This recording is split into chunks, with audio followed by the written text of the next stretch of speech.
এই শাবান মাসে কি দরকার? নবীজি এই শাবান মাস পেলে দোয়া করতেন, আল্লাহুম্মা বারিক লানা ফি রজব ওয়া শাবান ওয়া বাল্লিগনা রমাদান। আর মাত্র একটা মাস পরে আমাদের সামনে ছায়া ফেলতে যাচ্ছে সর্বশ্রেষ্ঠ মাস রমজানুল মুবারক। ওই পর্যন্ত আল্লাহ যেন আমাদের হায়াতটাও বাড়িয়ে দেন, বলেন আমিন। যেহেতু সামনে কোরআন নাজিলের মাস, কোরআন অবতীর্ণ করেছিলেন আল্লাহ ওই মাসে, আপনি এখন থেকে প্রস্তুতি নেবেন। কোরআনে কারিম বুঝতে হবে আমাদের, এটা পড়তে হবে, এটা জানতে হবে, এটা প্রচার করতে হবে, এটা এ জমিনে কায়েম করতে হবে।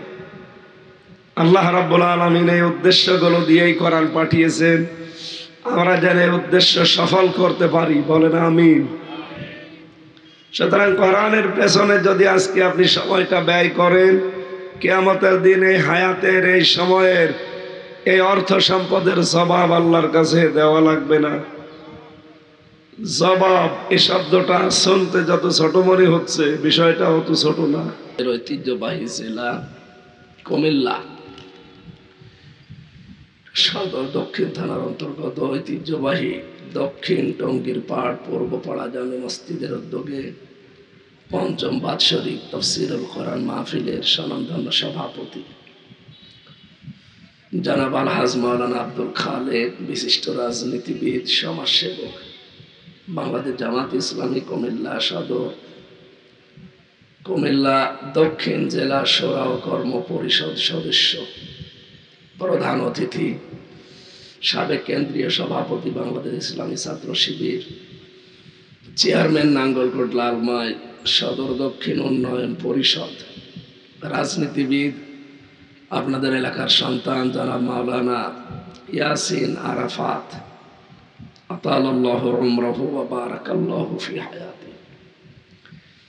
বিশেষ অতিথি বিশিষ্ট ইসলামী চিন্তাবিদ, শিক্ষাবিদ জনাব ডক্টর মাওলানা শফিকুল আলম হিলাল, অধ্যক্ষ ইবনে তাইমিয়া স্কুল অ্যান্ড কলেজ কুমিল্লা। আলোচনা রাখলেন কুমিল্লার সন্তান মাওলানা হেফজুর রহমান নাইম, মাওলানা হোসাইন মাহফুজ চুয়াডাঙ্গা, অন্যান্য ওলামা ইকরাম। এমনি গলা ভাঙা, এত মানুষের নাম বললে দোয়া করতে গেলে শেষে গলা আরো ভেঙে যাবে। একবারে দোয়া করে দিলাম, রাফা'না লাকা যিকরাক। বন্দি জীবন থেকে মুক্ত জীবনে যখন আল্লাহ আমাদেরকে ফিরিয়ে দিয়েছেন, আমরা জেলখানায় ছিলাম চার দেওয়ালের মাঝে, আর আপনারা এই বাংলাদেশের জেলখানায় ছিলেন। বিষয়টা প্রায় একই। আমরাও ভেতরে নিজের মন মতো কিছু করতে পারতাম না, বাইরে যারা ছিলেন তারা ওই মন মতো কিছুই করতে পারতেন। কি অবস্থা এরকম ছিল না? পুরা বাংলাদেশটা তারা একটা জেলখানা বানিয়ে রেখেছিল। মঞ্চে বসা ওলামা ইকরাম, সামনে বসা মুসলমান ভাইরা, পর্দার আড়ালের সম্মানিত মা এবং বোনেরা, আল্লাহর দরবারে শুকরিয়া জানাচ্ছি যিনি আমাদেরকে দিনের বেলা কত কাজ কাম আমাদের ছিল সব বাদ দিয়ে কোরআনের পেছনে সময় ব্যয় করার তৌফিক দিলেন, বলেন আলহামদুলিল্লাহ। তিনটা জায়গায় যদি কেউ হায়াত খরচ করে, হায়াত মানে জীবনের সময়, সম্পদ খরচ করে, তার মানে অর্থ টাকা পয়সা, কিয়ামতের দিন এর জবাব আল্লাহর কাছে দেওয়া লাগবে না। তার এক নম্বরে যদি পরিবারস্থ লোকদের জন্য কেউ সম্পদ এবং সময় ব্যয় করে, কিয়ামতে ওই সময় সম্পদের হিসাব আল্লাহ নেবেন না। দুই নম্বরে কোরআনের প্রচার যেখানে হয়, কোরআনের প্রসার করা হয়, কোরআন প্রচার করা, প্রসার করা, কোরআনে কারিম কায়েম করা, এই তিনটায় যদি আপনার সম্পদ এবং আপনার হায়াত ব্যয় হয়, কিয়ামতে ওইটার জবাব আল্লাহ নেবেন না। আজকে যে সময়টুকু ব্যয় হচ্ছে কোরআনে কারিম প্রচার করা আর কোরআন বোঝার পেছনে, কথা বলেন না কেন? আখলিস দীনাকা ইয়াকফিকাল আমালুল কলিল, দিনকে খাঁটি করুন, অল্প আমলই নাজাতের জন্য যথেষ্ট হবে। নবীজি জানিয়েছেন, কোরআনের একটা শব্দ নিয়ে কেউ যদি চিন্তা ভাবনা করে, ও যদি ওর উপরে আমল নাও করে, শুধু যদি চিন্তা করে যে আল্লাহ কি বলেছে দেখি, 500 রাকাত নফল নামাজ পড়ার সওয়াব দেবেন আল্লাহ। আমরা যারা এখানে আছি জীবনে 500 রাকাত নামাজ পড়েছি, সারা জীবন মিলেও 500 রাকাত নফল হবে কিনা আল্লাহ জানে। আজকে যে আয়াত পড়েছি মনে করছেন এই তো পরিচিত আয়াতে আমারও মুখস্থ আছে না, এর ভেতরে দুনিয়া আখেরাত আল্লাহ সব দিয়েছে। এটা কি মাস চলছে আপনারা জানেন? শাবান মাস। কি মাস? শাবান। এই শাবান মাসে কি দরকার? নবীজি এই শাবান মাস পেলে দোয়া করতেন, আল্লাহুম্মা বারিক লানা ফি রজব ওয়া শাবান ওয়া বাল্লিগনা রমাদান। আর মাত্র একটা মাস পরে আমাদের সামনে ছায়া ফেলতে যাচ্ছে সর্বশ্রেষ্ঠ মাস রমজানুল মুবারক। ওই পর্যন্ত আল্লাহ যেন আমাদের হায়াতটাও বাড়িয়ে দেন, বলেন আমিন। যেহেতু সামনে কোরআন নাজিলের মাস, কোরআন অবতীর্ণ করেছিলেন আল্লাহ ওই মাসে, আপনি এখন থেকে প্রস্তুতি নেবেন। কোরআনে কারিম বুঝতে হবে আমাদের, এটা পড়তে হবে, এটা জানতে হবে, এটা প্রচার করতে হবে, এটা এ জমিনে কায়েম করতে হবে। আল্লাহ রাব্বুল আলামিন এই উদ্দেশ্যগুলো দিয়েই কোরআন পাঠিয়েছেন, আমরা যেন এই উদ্দেশ্য সফল করতে পারি, বলেন আমিন। সুতরাং কোরআনের পেছনে যদি আজকে আপনি সময়টা ব্যয় করেন, কিয়ামতের দিন এই হায়াতের এই সময়ের এই অর্থ সম্পদের জবাব আল্লাহর কাছে দেওয়া লাগবে না। জবাব এই শব্দটা শুনতে যত ছোট মনে হচ্ছে, বিষয়টা অত ছোট না।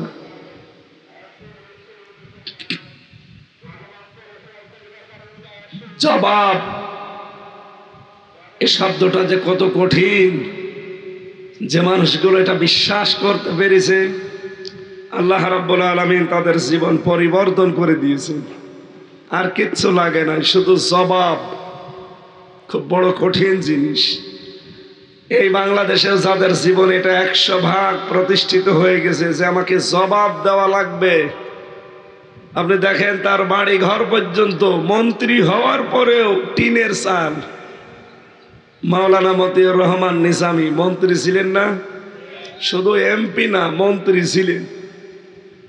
তাও 2টা মন্ত্রণালয়ের দায়িত্ব পালন করেছে। আমি কয়েকদিন আগেও গিয়েছিলাম তার বাড়ি। কি অবস্থা! একটা মন্ত্রীর বাড়ি, টিনের চাল দেওয়া আর মাটির দেওয়াল দেওয়া। বাংলাদেশে বিরল এটা। এরপরও আপনাদেরকে আর কি দেখানো লাগবে বলেন তো? এই 54 বছরে আমার মনে হয় যারা মারিং কাটিং করেছে, যারা মানুষ খুন, ধর্ষণ, যারা জেনা ব্যভিচার এবং মানুষের সম্পদ আত্মসাৎ করে এই 54 বছরে বহু কিছু বানিয়েছে, এদেরও বিচার করা দরকার। শুধুমাত্র এই 15 বছর নাই, 54 বছরে যারা যা করেছে তার বিচার করা দরকার। আমি যদি হঠাৎ এখন 50 কোটি টাকার মালিক হয়ে যায়, দুদক আমাকে ধরবে না? এই কথা বলেন না কেন? কেন? কারণ বলবে যে এটা জ্ঞাত আয় বহির্ভূত সম্পদ, কোথায় পেলেন আপনি? বৈধ ইনকাম আছে আপনার, তাই বলবে। তাহলে এই 54 বছরে যারা হাজার হাজার কোটি টাকার মালিক হয়েছেন, সে যে দলের লোক হোক, আপনি কোথায় পেলেন টাকা? যেভাবেই হোক উপায় করেছিলেন। এই 54 বছরে যারাই মারিং কাটিং করেছে, মানুষ খুনের সাথে জড়িত, যারা জেনা বা বিচারের সাথে জড়িত, যারা মানুষের অর্থ সম্পদ আত্মসাতের সাথে জড়িত, প্রত্যেকের অন্তত বিচার করার সময় এখন। এতদিন হয়েছে কি জানি না, কিন্তু এখন করা লাগবে, নয়তো আগামীর বাংলাদেশ কন্ট্রোল করা যাবে না। কি কথা বলে না কেন? আগামীর বাংলাদেশ কন্ট্রোল করতে হলে এই বিচার ব্যবস্থা খুব কড়াকড়ি করা লাগবে, বিশেষ করে 54 বছর। সামনে প্রজন্ম যারা আসবে চিন্তা করবে, দরকার নেই। ও ছাতা মাটির ঘর আছে ওই ভালো, ও দোতলা করতে গিয়ে শেষে ধরা খাবো। আর জেলখানায় যে অবস্থা আলেমদের সাথে করা হয়, সাধারণ যারা যায় এদের সাথে আমার মনে হয় তার চাইতে 100 ভাগের 1 ভাগও করা হয় না। যারা বাইরে থেকে যায় এরা, আমি বহু গাঁজাখোর দেখেছি, বাইরে গাঁজা খাওয়ার কারণে পুলিশ ধরে নিয়েছে, জেলে দিয়েছে, ওর ভেতরে সে গাঁজার গাছ লাগিয়েছে। আমি যে বিল্ডিং এ থাকতাম, ওই বিল্ডিং এর 2 তলায় জেলার একদিন এসে চিল্লাচ্ছে, এই কি হয়েছে? যে ছেলেটা গাঁজা খাওয়ার কারণে ছেলে ও কায়দা করে এই আদালত থেকে যাওয়ার সময় ওর বন্ধুদের মাধ্যমে গাঁজার কিছু বীজ এই মুখের ভেতরে টোপলা করে এই জায়গায় নিয়ে গেছে। মেশিনে ওঠার পর তো আর এখানে কি আছে তো দেখা যায় না, এখানে নিয়ে টোপলা করে নিয়ে ভেতরে যে বারান্দার উপরে টপের ভেতরে গাঁজার গাছ লাগিয়েছে। একটু বড় হয়ে গেছে, ফিরে এই যে এত বড় বড় হয়ে গেছে। আমি তো গাঁজার গাছ জীবনে দেখিনি, ওই দিন দেখলাম। জেলার বলছে, আরে গাঁজা খাওয়ার জন্য এখানে দেয় সরকার, আর এখানে এসে যদি গাঁজা চাষ করে আমি আর কোথায় দেব? তো এই দেশে হবে না। মান হাকামা বিহি আদালা, কোরআনে কারিমের বিচার ব্যবস্থা যতদিন কায়েম না হবে এই দেশে ততদিন ন্যায় বিচার পাওয়া সম্ভব না, ন্যায় বিচার করাও সম্ভব না। ন্যায় বিচার যে করা যায় না এটা আমরা 15.5 বছরে দেখেছি। আমি জেলে থাকাকালীন মনে হয় 23 সালের প্রথম দিকে দেখলাম, আমি তো 20, 21, 22, 23 পুরাটা বছর জেলখানায়। 23 সালে যখন শেষের দিকে আমি বের হলাম ডিসেম্বরের 9 তারিখে, সম্ভবত ডিসেম্বরের 1 তারিখের দিকে পেপারে দেখলাম, ওখানে যুগান্তর পেপার যায় যে এক বিচারপতি হাইকোর্টের সে অবসরে চলে যাবে, কালকে অবসরে যাবে। আজকে সে একটা ঘোষণা দিয়ে গেল যে দেশটাকে তো আপনারা জাহান্নাম বানিয়ে ফেলেছেন, পুরা বিচার ব্যবস্থা এখন আর বিচার নেই, পুরা অবিচার চলছে। অথচ প্রধান বিচারপতি যে হাইকোর্টের বিচারপতি সব তো 15.5 বছরে ওদের নিয়োগ দেওয়া। কথা বলেন, ওদের নিজেদের ভেতরের লোক যদি বলে দেশটা তো জাহান্নাম বানিয়ে ফেলেছেন, তাহলে দেশটা কি আসলে জান্নাত না জাহান্নামই ছিল? এটা মনে হয় একটু চাপ দেন, যেন ঘরে চাপ দেন, ধরবে না? রওশনের সাদের মতো হয়ে গেছে, ওর জীবন যৌবন সব শেষ। একবারে দিলে আবার গলা বসে যাবে। না ঠিক আছে, থাক।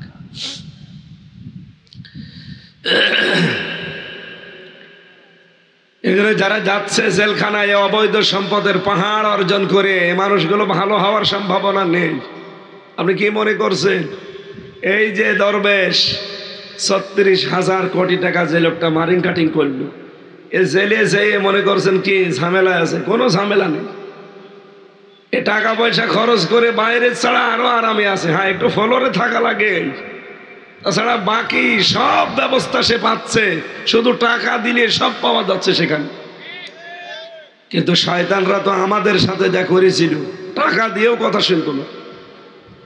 কারারক্ষীকে যদি বলতাম যে ভাই আপনার যা লাগে দেব, শুধু একটু হাসপাতালে নিয়ে যাবেন যেখানে আল্লামা সাইদি সাহেব আসে মাঝে মাঝে, ওনার সাথে যেন 5-7 মিনিট একটু দেখা হয়, কারণ আল্লাহর ওলি আবার কবে হারিয়ে ফেলবো।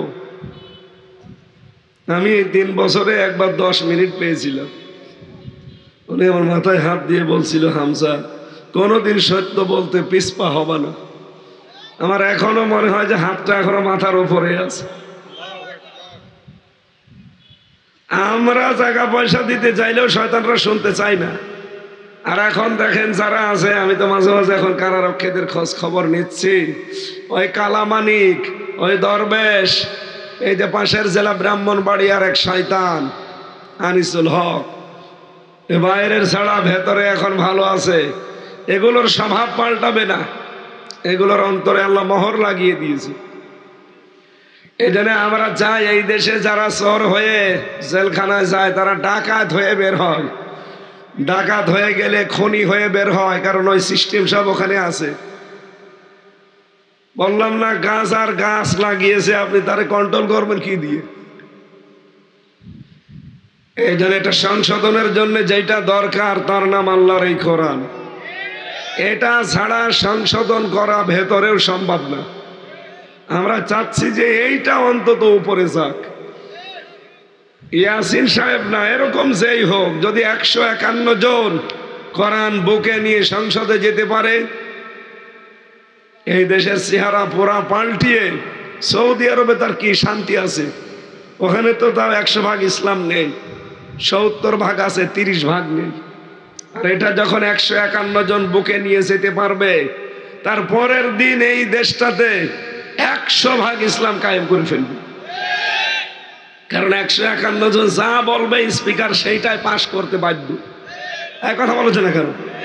প্রথম দিনই যদি এরকম মানুষ 151 জন যে বলে নামাজের বিধান চায়, হাত তোলেন। 300 জনের ভেতরে 151 জন হাত তোলে, আপনার হাত তোলাই কি হবে? আপনি হাত তোলা না তোলা সমান। এরকম মানুষ 151 জন বলে হ্যাঁ আমরা হাত তুললাম, বলবে হ্যাঁ হ্যাঁ জয়যুক্ত হয়েছে, এ নামাজের বিল পাশ হয়ে গেল। পরের দিন জাকাতের বিল পাশ হয়ে গেল, এর পরের দিন টেন্ডারবাজি করা যাবে না, এই বিল পাশ হয়ে যাবে। চাঁদাবাজি করা যাবে না, এই বিল পাশ হয়ে যাবে। পুরা দেশটা একেবারে মিনি জান্নাত হয়ে যাবে না? আমরা তো এইটাই চাচ্ছি। 3 নম্বরে যেখানে টাকা পয়সা খরচ করলে জবাব দেওয়া লাগে না, এই এদিকে তাকান, সেটার নাম হচ্ছে জিহাদের ময়দান। জিহাদের ময়দান এখন বাংলাদেশে কোনটা? দিন কায়েমের ময়দান যেহেতু জিহাদের ময়দান, এই দেশে এখন দিন কায়েমের যে রাস্তাগুলো, সশস্ত্র জিহাদের রাস্তা এখন এই দেশে নেই। কি আছে? আগস্টের 5 তারিখটায় ছিল সশস্ত্র ভাবে, দেখেছিলাম ওই সময় নেমেছিল মানুষেরা। আমার সামনে কুষ্টিয়ায় 16 জন মারা গেছে বুক পেতে দিয়ে, একেবারে সামনে। যেহেতু এখন আর আগস্টের 5 তারিখ নেই, পাল্টিয়ে গেছে, এখন ফেব্রুয়ারির 1 তারিখ চলছে নাকি? সুতরাং এই সময় সশস্ত্র জিহাদ নয়, এখন যে জিহাদটা দরকার, এই কোরআনে কারিমকে সংসদে পাঠানো দরকার। এটা যদি আপনার কাছে রাজনীতি মনে হয়, হ্যাঁ এইটাই জিহাদ। যদি মনে হয় এটা ধর্ম ব্যবসা, হ্যাঁ এইটাই জিহাদ। কোন হুজুর নিয়ে আসবেন ব্যাখ্যা বোঝার জন্য নিয়ে আসেন। এই জন্য এটা বোঝাতে গিয়ে হয়তো কথাগুলো চলে আসে, আপনি তখন উল্টাপাল্টা ধারণা করেন। 3টা জায়গায় টাকা খরচ করলে টাকার হিসাব নেই, সময় ব্যয় করলে হায়াতের হিসাব নেই। একটা পরিবারের জন্য, একটা কোরআন প্রচারে, আর একটা জিহাদের ময়দানে। আল্লাহ রাব্বুল আলামিন এই 3টি জায়গায় আমাদের অর্থ, আমাদের জীবন ব্যয় করার তৌফিক দিন, বলেন আমিন। কাবা শরীফ যখন তাওয়াফ করছিলাম 16 সালে প্রথম, রুকনে ইয়ামিনী থেকে হজরে আসওয়াদ, এই জায়গাটায় দেখলাম এখানে হাজী সাহেব নেই। আপনি জিজ্ঞাসা করেন প্রত্যেকটা হাজী সব আমি যেটা পড়লাম আয়াত, এই দোয়াটা পড়ে, রব্বানা আতিনা ফিদ দুনিয়া হাসানা ওয়া ফিল আখিরাতি হাসানা ওয়া কিনা আযাবান নার। ওই সময় তো ছাত্র ছিলাম ভার্সিটির, কেবল শেষ হয়ে গেছে মাস্টার্স আমার 16 সালে, তখন আমি গিয়েছি। বুঝি না যে কি গো, সারা দুনিয়ার মানুষ এখানে 70-75 লাখ মানুষ একবারে কাবা প্রদক্ষিণ করছে, আর সবার মুখে এ আয়াত। মনে করলাম যে কোথায় বাংলাদেশ, 6000 কিলোমিটার দূরে আসলাম, আর এসে এবার এই আয়াত পড়া লাগবে। এই আয়াত তো সে ছোটবেলা থেকেই পড়ছে, ওই সময় বুঝি না। বাংলাদেশে আসার পরে আয়াতটা নিয়ে চিন্তা ভাবনা করলাম, গবেষণা করে দেখি ও আল্লাহ, দুনিয়া আখেরাত সব এই আয়াতের ভেতরে। আমরা যেটা কাবার চত্বরে চেয়েছি, বাংলাদেশ সহ বিশ্বের 210 কোটি মানুষ প্রতিদিন আমার মনে হয় কম বেশি এই আয়াতটা পড়ে, রব্বানা আতিনা ফিদ দুনিয়া হাসানা ওয়া ফিল আখিরাতি হাসানা ওয়া কিনা আযাবান নার। সবাই মিলে কাবা প্রদক্ষিণ করে আল্লাহকে বলে, রব্বুল আলামিন দুনিয়াতে হাসানা দাও। কি দাও? নাকি দুনিয়ায় হাসিনা দাও? সে এক লোক বগুড়াতে দোয়া করছিল, রব্বানা আতিনা ফিদ দুনিয়া হাসিনা, আল্লাহ দুনিয়ায় হাসিনা দাও। আমার মনে হয় ওর দোয়ায় আল্লাহ আমাদেরকে হাসিনা দিয়ে দিয়েছিল। হাসিনা হাসানা শব্দের অর্থ একই। হাসিনা শব্দের শাব্দিক অর্থ হচ্ছে সুন্দরী, শেখ মানে বুড়ি। বাংলা অর্থ কি হয়? বুড়ি সুন্দরী বা বুড়ো সুন্দরী। সুন্দরী এই কারণে আমার মোদি দাদার চোখ পুড়িছে। কথা বলে না কেন? এই বুড়ো বয়সে সারা দুনিয়ার 257টা রাষ্ট্র এই পচা একটা ময়লার বস্তা কেউ নিতে রাজি না। মোদি দাদা কি পেয়েছে? মনে হচ্ছে একেবারে স্বামী স্ত্রীর সম্পর্ক।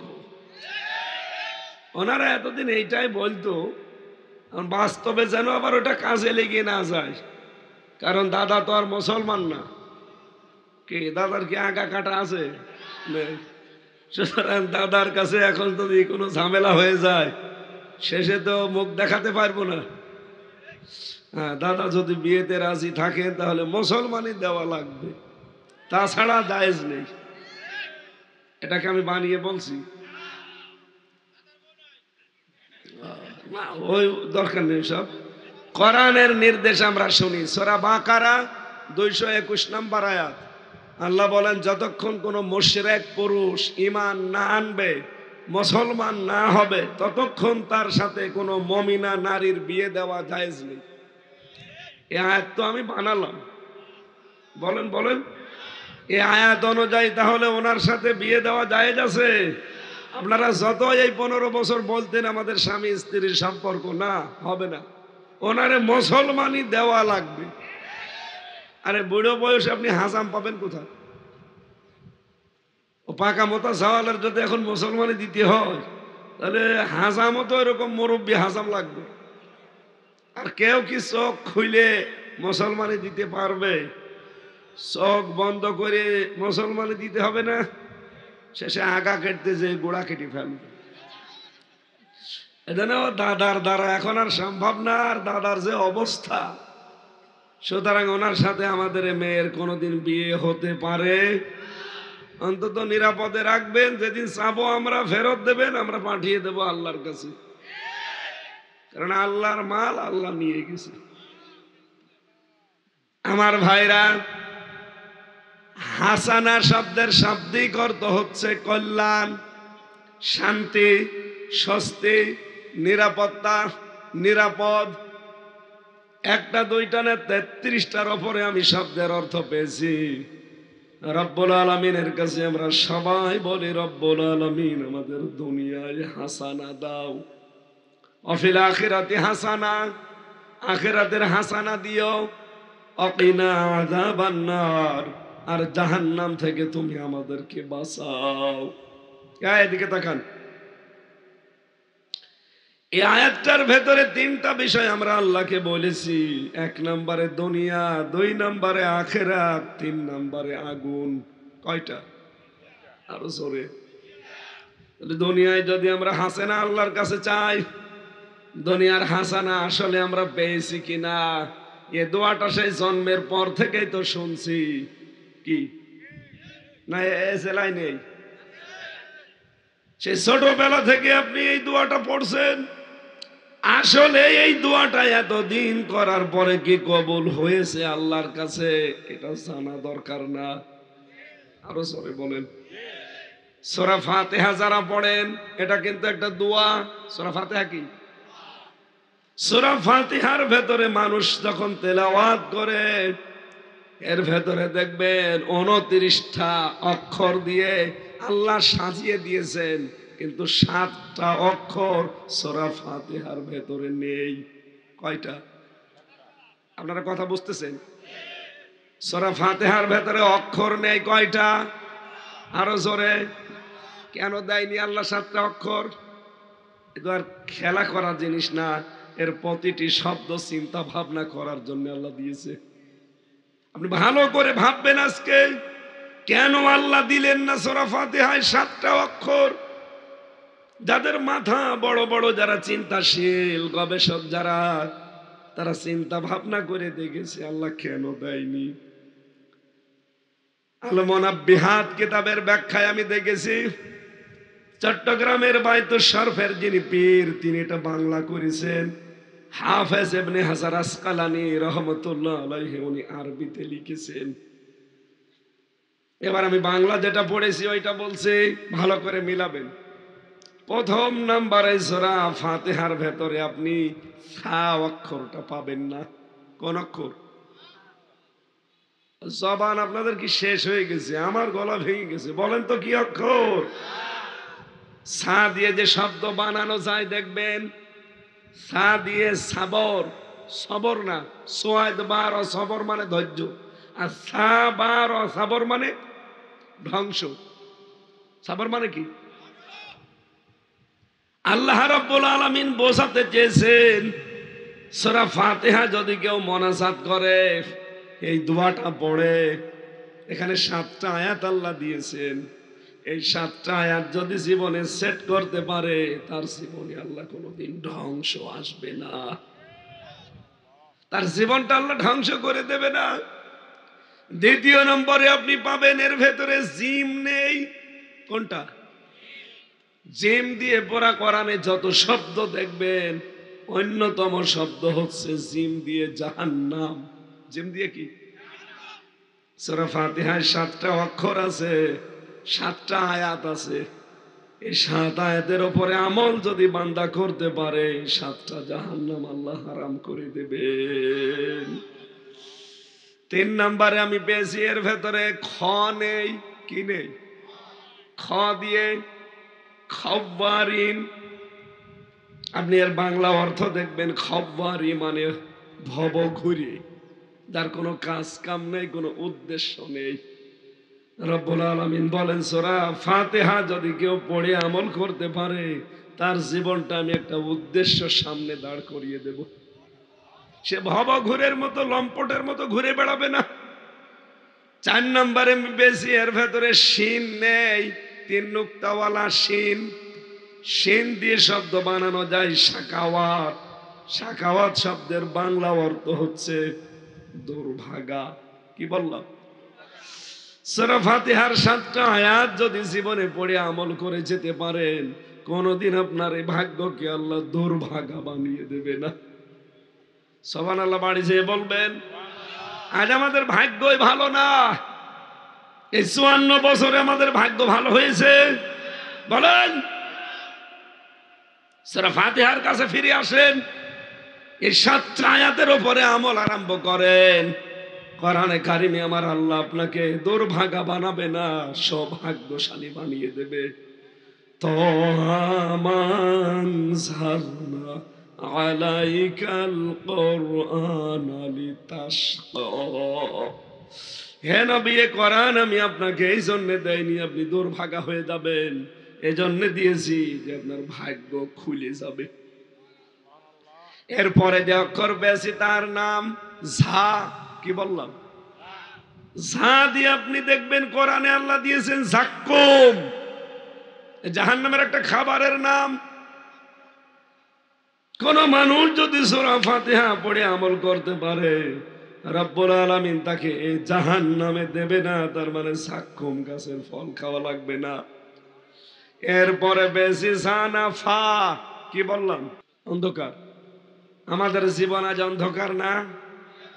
কথা বলেন না কেন? এই অন্ধকার দূর করার জন্য আল্লাহর কোরআনের সূরা ফাতিহা লাগবে। যেই কথাগুলো আপনি তেলাওয়াত করেন নামাজের পরে বসে বসে চোখের পানি ফেলে, আল্লাহ দুনিয়ায় হাসানা দাও, আল্লাহ বলেন দুনিয়ার হাসানা যদি কেউ পেতে চায়, তাকে আমি 10টা জিনিস দিয়েছি কিনা সে যেন লক্ষ্য করে। কয়টা? আপনি দেখেন তো দুনিয়ার হাসানা পেয়েছেন কিনা। আমি তাফসীর থেকে শোনাচ্ছি এবার। দুনিয়ার হাসানা আমি পেয়েছি, দুনিয়ার হাসানা 10টা, আর আখেরাতের হাসানা 5টা। কয়টা হলো? 15টা। বলেন বলেন। ওয়াকিনা আযাবান নার, আর জাহান্নাম থেকে বাঁচার রাস্তা একটা। তাহলে 10, 5 আর 1, এই এতটুকু আয়াতের ভেতরে 16টা জিনিস আল্লাহ দিয়েছেন। কুমিল্লাবাসী, আমি এবার আপনাদের মিলাচ্ছি, দেখেন তাফসীর থেকে আমি তুলেছি। দুনিয়ার হাসানা কেউ যদি পেতে চান, দেখেন তো আপনি আপনার মোনাজাত কবুল হয়েছে কিনা। আপনি যে মোনাজাত করেন, রব্বানা আতিনা ফিদ দুনিয়া হাসানা, আল্লাহ দুনিয়ায় হাসানা দাও, দুনিয়ার হাসানা কয়টা বললাম?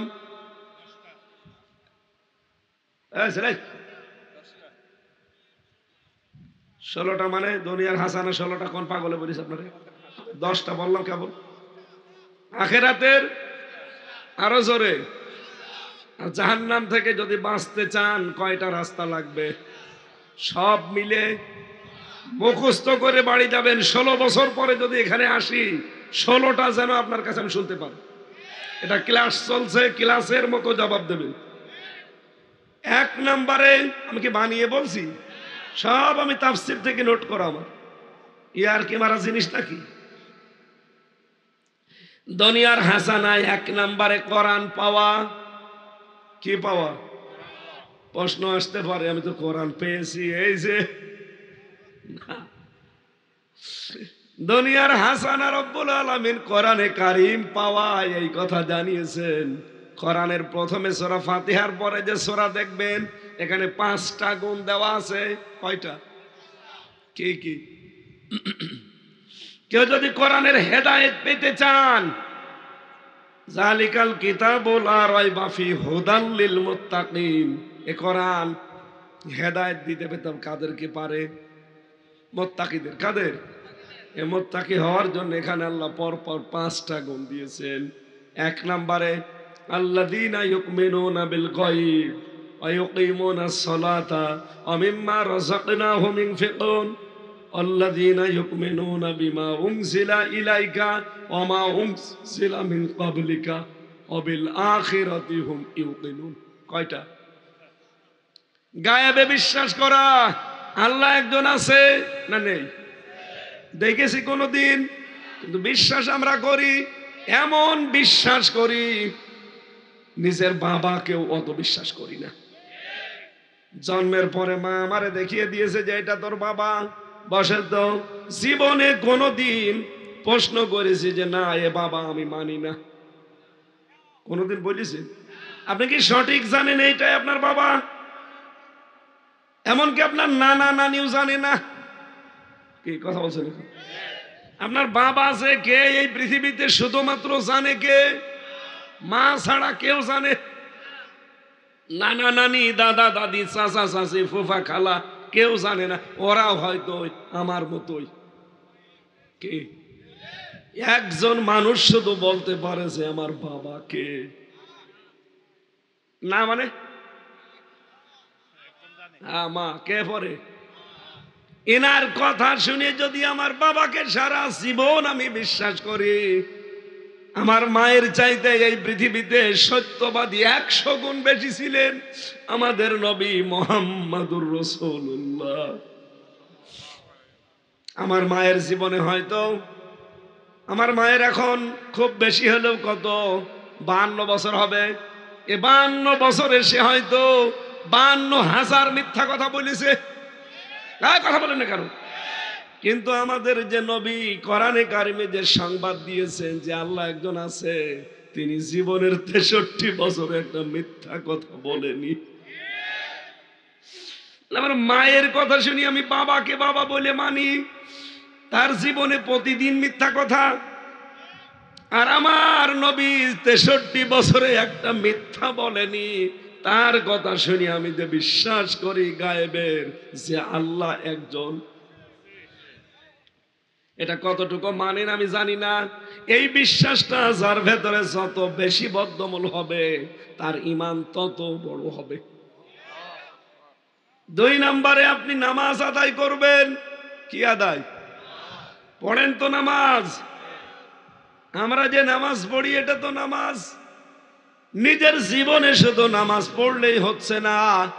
এখানে আমার আল্লাহ নামাজ পড়ো এ কথা কিন্তু দেয়নি, দিয়েছে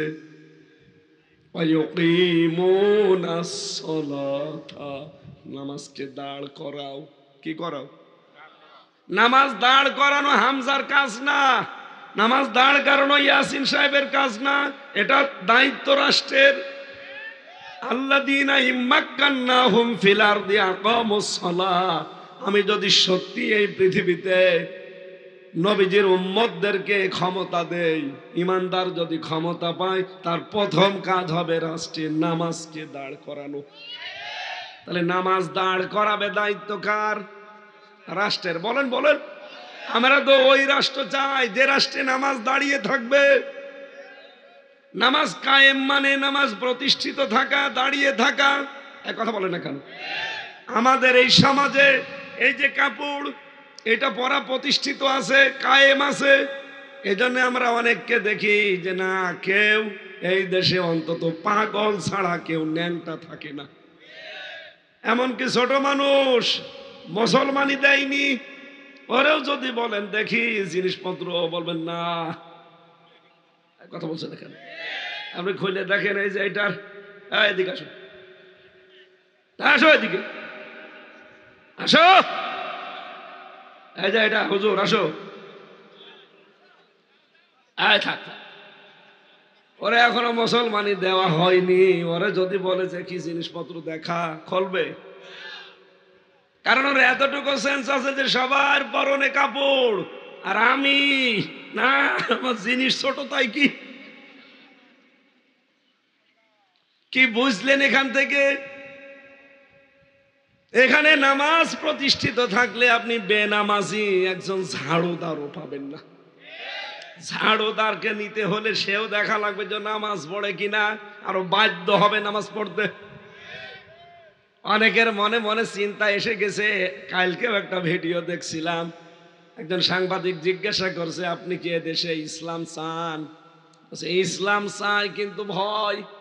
ইসলাম যদি দেশে চলে আসে, আমি সিনেমা করি, নাটক করি, তাহলে আমার এই টাকাগুলো আমি কোথায় পাবো? কোন চিন্তা দেখেছে যে আমি তো নাটক করি, সিনেমা করি, তাহলে এই যে টাকা আমার এখন পরিচালকদের কাছে টাকা পড়ে আছে 50,000, 1 লাখ, এই টাকা আমি কোথায় পাবো? এই জন্য আমি চাই না যে ইসলাম এই দেশে আসে। আমি ওনাকে সহ যারা এরকম উল্টাপাল্টা চিন্তায় আছেন তাদেরকে বলতে চাই, যদি ইসলাম আসে, আপনি নভেল, আপনি নাটক, সিনেমা করতে পারবেন। ইরান যেমন করছে না? ইরানে সিনেমা নেই কি এরকম খোলামেলা? আপনি দেখেননি ইউসুফ জুলিখা কত মার্জিত ভাবে করেছে? মুসা নবীর জীবন নিয়ে সিনেমা বানিয়েছে, মুহাম্মাদুর রাসূলুল্লাহর হিজরত নিয়ে সিনেমা বানিয়েছে। দেখেননি কি সুন্দর ভাবে তারা মার্জিত ভাবে করেছে? আর আমাদের দেশের সিনেমা শুরুই হয়েছে না দিয়ে, শেষ হয়েছে না দিয়ে। আরে ভাই, সিনেমা, নভেল, নাটক, থিয়েটার বানাবেন তো সমাজের কিছু তুলে ধরার জন্য।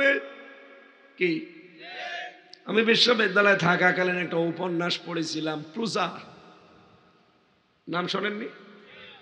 ওইটা দিয়ে পরবর্তীতে ভারত একটা সিনেমা বানিয়েছে। এর বাংলা সামারাইজ হচ্ছে এইটা যে হিন্দু ধর্মে ওদের যৌতুকের প্রবণতা আছে না নেই?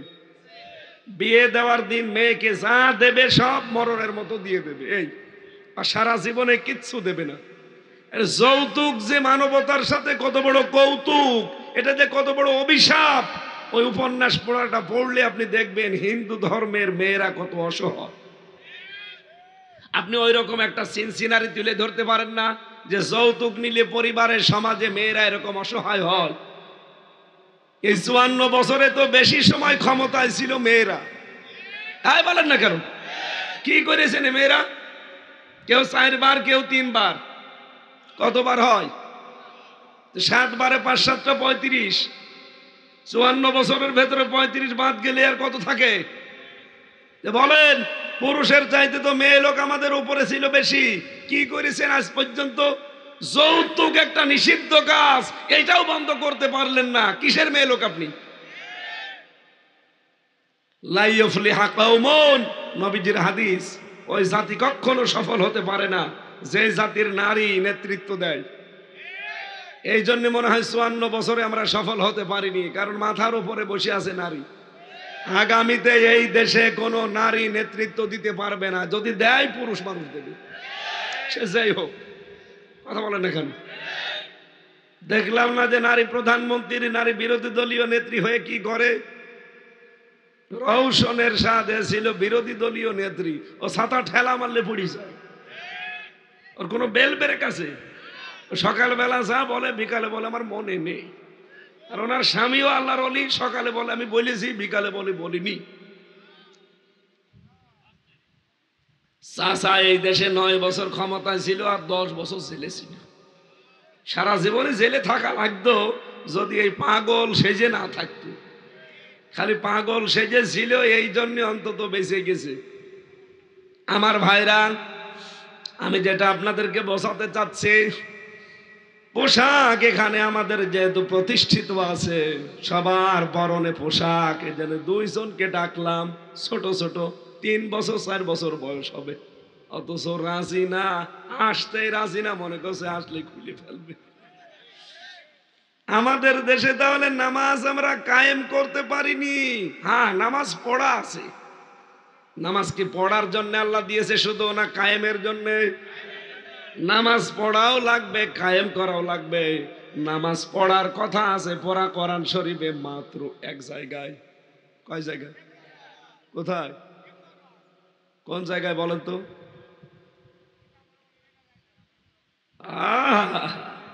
দাড়ি পেকে সাদা হয়ে গেছে আর নামাজ কোন জায়গায় নামাজ পড়ার কথা আছে তাও জানেন না। ফাসাল্লি রাব্বিকা ওয়ানহার, জানেন না? এই পুরা কোরআনে 1 জায়গায় আছে যে নামাজ পড়ো, আর পুরা কোরআনে 82 জায়গায় আছে নামাজ কায়েম করো। তাহলে কোরআন যে হেদায়েত মানুষকে দেবে, তার 2 নম্বরে গুণ থাকা লাগবে, নামাজ পড়বে না নামাজ কায়েম করবে। আল্লাযীনা ইউমিনুনা বিল গায়বি ওয়া ইউকিমুনাস সালাতা। আল্লাহ এখানে কিন্তু ফাসাল্লি দেয়নি যে নামাজ পড়, না, নামাজ কায়েম করা লাগবে। তাহলে নামাজ আমরা 54 বছরে দেশে কায়েম করতে পেরেছি? এইটাই তো চাচ্ছি আমরা। খালি রব্বানা আতিনা ফিদ দুনিয়া হাসানা না, এই হাসানা আমি দেখতে চাই। দুনিয়ায় আমি হাসানা পেয়েছি, তার প্রথম প্রমাণ কোরআন পাওয়া। কোরআন পেতে হলে যে 5টা কাজ করা লাগে, ওগুলোর একটাও আমরা পাচ্ছি না। তার মানে কোরআন আমরা আজও পাই। 2 নম্বরে পরিশ্রম করতে পারা, এটা দুনিয়ার হাসানা। আজ আমাদের পরিশ্রম নেই। একটা দেশকে উন্নত করতে হলে 3টা জিনিস সামনে রাখা লাগে। কয়টা? আরো জোরে বলেন। দেশের যারা জনসংখ্যা আছে তাদের জনসম্পদে পরিণত করা লাগে, প্রত্যেকেই কাজ করে খাবে। আপনি বাইরের দেশগুলোতে যান, প্রধানমন্ত্রী তাতে কি, তাও নিজের কাজ নিজে করবে। আর আমরা একটা মেম্বার হলো তার 3 জন চাকর লাগে। কেন? কাজ করে খাওয়া যায় না? প্রত্যেকেই তার নিজের কাজ করে খাওয়া লাগবে। পরিশ্রম যদি করতে পারেন, লাকাদ খালাকনাল ইনসানা ফি কাবাদ, মানুষকে আমি অবশ্যই বানিয়েছি শ্রম দেওয়ার জন্য। কিসের জন্য? তাহলে শ্রম যদি দিতে পারেন, পরিশ্রম করতে পারেন, মনে করবেন হ্যাঁ আমি দুনিয়ার হাসানা পেয়েছি। আমি কি কথা বোঝাতে পারছি? কারণ যারা কাজ করে খায় এরা আর সাধারণ মানুষ থাকে না, এরা কি হয়ে যায়? আল কাসিবু হাবিবুল্লাহ। যারা কাজ করে এরা কার বন্ধু? আরো জোরে বলেন। আপনি খেয়াল করেছেন, হাসিনার বন্ধু না, আপনি সরাসরি বন্ধু কার? বাংলাদেশে 100 জনের প্রায় 78 জন মানুষ কৃষক। কৃষক মানে শুধু ধান না, মাছ চাষ করে তারাও কৃষক। এই কথা বলছেন কেন? এই যে ফসল যারা চায়, ফসলই হোক ফলায়, প্রত্যেকেই কৃষক। এই দেশে আমরা যারা পরিশ্রম করে খাই, ছোট ভাববেন না। রাস্তা ঝাড়ু দেওয়া ছোট কাজ না, অনেক বড় কাজ। আমি চুরি না করলেই হলো, মানুষের সম্পদ ডাকাতি না করলেই হলো। ডাকাত এখন এই দেশে এখন নেই। প্রতিদিন সারা বাংলাদেশে কমপক্ষে 100 থেকে 120 জায়গায় প্রতিদিন ডাকাতি হচ্ছে। আমরা কাজ করে খেতে রাজি না। দুনিয়ার হাসান হাসান, নামাজ পড়তে দেন, নামাজের পরে হাত তুলে রব্বানা আতিনা ফিদ দুনিয়া হাসানা। আরে দুনিয়ার হাসানাই তো কাজ করা, কাজ করা লাগবে। 3 নম্বরে ঐক্যবদ্ধ হওয়া। 4 নম্বরে হালাল রুজি কামাই করা। 5 নম্বরে ভালো বউ পাওয়া। বলে আমি তো ভালো বউ পেয়েছি, শুধু সিরিয়াল দেখে। এর প্রতিটি আয়াতের পেছনে আল্লাহ দলিল দিয়েছেন, আমরা লম্বা করতে পারছি না। এরপরে বেশি আমল করতে পারার নাম, মানে কাজ, নেক আমল মানুষের কল্যাণে। এরপরে বেশি কোরআনের জ্ঞান অর্জন করতে পারার নাম। এরপরে বেশি সবাই মিলে আল্লাহর কোরআনের রাজ এই পৃথিবীতে কায়েম করার চেষ্টা করার নাম দুনিয়ার হাসানা। আমরা এটা পারছি না। আজ অনেক আলেম এটা বুঝেছে, এই জন্যই তো এখন সব কিছু, এই আকীদার প্রশ্ন এখন বাদ হয়ে গেছে, টুপির মাথায় দেওয়ার প্রশ্নও বাদ। ডক্টর আফাম খালিদ সাহেব এখন উঠে পড়ে লিখেছে যে এই দেশে এখন আলেমদের ঐক্য দরকার, কারণ এটা দুনিয়ার হাসানা। আখেরাতের হাসানা পেয়েছি আমি 5টি। রব্বুল আলামিন বলেন হাসর যেন ভালো হয়, এটা দুনিয়া আখেরাতের হাসানা। ভালো হাসর হবে ওইটা। কিয়ামতের দিন যদি আপনি নমরুদের সাথে, ফেরাউনের সাথে ওঠেন, ডান হাতে আমলনামা পাওয়া, এরপরে হাউজে কাউসার পাওয়া, নবীর সুপারিশ পাওয়া, আর মিজানের পাল্লা ভারী হওয়া। রব্বুল আলামিন এই 5টা জিনিস দিয়ে জানাতে চেয়েছেন, এগুলো যারা পাবে তারা আখেরাতের হাসানা পেয়ে যাবে। ওয়াকিনা আযাবান নার, আর জাহান্নাম থেকে বাঁচার একটা মাত্র উপায় আছে, এই জগতে আল্লাহর দিন কায়েম করার চেষ্টা করে যাওয়া। হাল আদুল্লুকুম আলা তিজারা তুনজিকুম মিন আযাবিন আলীম। এই আয়াতের তাফসীর বা ব্যাখ্যায় আছে। আমার কণ্ঠ এবং শরীর দুইটার দিকে তাকিয়ে আমি আসলে মন মতো কথাগুলো সাজাতে বলতেও পারছি না, ডেলিভারি দেওয়া খুব কষ্ট হয়ে যাচ্ছে। আগামীতে আবার সুস্থ হয়ে আসবো ইনশাল্লাহ। আজকের মতো আর টানতে পারলাম না। ওই গাড়িতে যাওয়ার সময় আপনার মেয়ে, আপনি কি রাগ করেন? কথা বোঝেন আমার? সর্বশেষ যে অক্ষরটা নেই তার নাম জ। কি জ দিয়ে এর জন্য আর মায়ের জন্য, বর জন্য বই নিয়ে যাবে। ওদের আমি দাম্পত্য জীবন নিয়ে বই লিখেছি, জেলখানায় বসে, ওইটা নিয়ে যান, কাজে লাগবে। আল্লাহুম্মা আমিন। রাব্বানা আতিনা ফিদ দুনিয়া হাসানা ওয়া ফিল আখিরাতি হাসানা ওয়া কিনা আযাবান নার। আল্লাহ তাআলা দুনিয়ার হাসানা দাও, আখিরাতের হাসানা দিও, আর জাহান্নাম থেকে আমাদেরকে তুমি বাঁচাও। এ বিষয়ের উপরে 16টা বিষয় তুমি জানিয়েছো, আমরা কম বেশি পয়েন্টগুলো শুনেছি। আমল করার তৌফিক এখন দান করো। এ মাহফিলটা কত সুন্দর করে সাজিয়েছে তোমার যে বান্দা বান্দিরা, এত সুন্দর করে সাজালো, আল্লাহ তাদের কবুল করে নাও। এই মসজিদটায় যারা সেজদা দেয় এদের সেজদা মঞ্জুর করো। আগামীতে এই অনুষ্ঠানটা আরো বড় করে কবুল করে নিও। আল্লাহ আমাকে মুক্ত জীবনে যখন ফিরিয়েই দিয়েছো, আমার কণ্ঠটা তুমি ছেড়ে দাও, আমার শরীর স্বাস্থ্য তুমি সুস্থ বানিয়ে দাও। মাহফিলের সভাপতি, প্রধান অতিথি সহ মা বোনেরা পর্দার আড়ালে বসে আছে, সবাইকে তুমি মেহেরবানি করে কবুল করে নাও। কখন কার কাছে আজরাইল পাঠিয়ে দাও কেউ জানি না। যখন এই আজরাইল আসবে, জীবনের শেষ কথা যেন এটা বলতে পারি, লা ইলাহা ইল্লাল্লাহু মুহাম্মাদুর রাসূলুল্লাহ।